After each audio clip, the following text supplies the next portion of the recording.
திருவாரூர். முதலமைச்சர் ஸ்டாலினின் சொந்த ஊரான திருவாரூர் மாவட்டம் கருவாடாக காய்ந்து கொண்டிருப்பதாக தவிக தலைவர் விஜய் விமர்சித்தார். திருவாரூர் தெப்பக்குளத்தின் தெற்கு வீதியில் பொதுமக்கள் மத்தியில் வேனில் நின்றவாறு அவர் உரையாற்றினார்.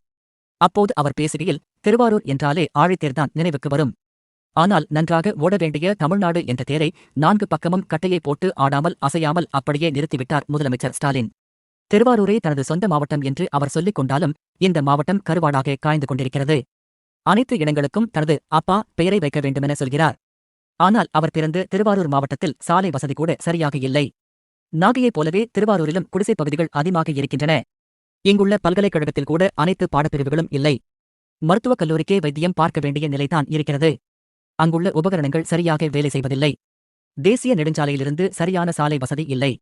திருவாரூரில் உள்ள மந்திரிக்கு முதலமைச்சர் குடும்பத்திற்கு சேவை செய்வதுதான் வேலை. மக்கள்தான் முக்கியம் என்பதை அவர்களுக்கு புரிய வைக்க வேண்டும். உங்களுடன் ஸ்டாலின் என்று அவர் தனது குடும்பத்துக்கு மட்டும்தான் சொல்லிக் கொள்ள வேண்டும். ஏனென்றால் மக்களுடன் நீங்கள் இல்லவே இல்லை. இதை நான் சொல்லவில்லை.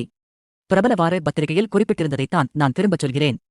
மற்றொரு முக்கியமான விஷயம், இங்குள்ள கொள்முதல் நிலையங்களில் நெல் மூட்டைகளை ஏற்றி இறக்க 40 கிலோ மூட்டைக்கு 40 ரூபாய் அநியாய கமிஷன் வாங்குவதாக டெல்டா விவசாயிகளிடமிருந்து புகார் வந்திருக்கிறது. கணக்கு பார்த்தால் ஒரு டன்னுக்கு 1000 ரூபாய் கமிஷன், அதாவது கடந்த 4.5 ஆண்டுகளில் பல கோடி ரூபாய் இங்குள்ள விவசாயிகளிடமிருந்து பறிக்கப்பட்டிருக்கிறது. இதை விவசாயிகளே என்னிடம் சொன்னார்கள். அவர்கள் பொய் சொல்ல மாட்டார்கள்.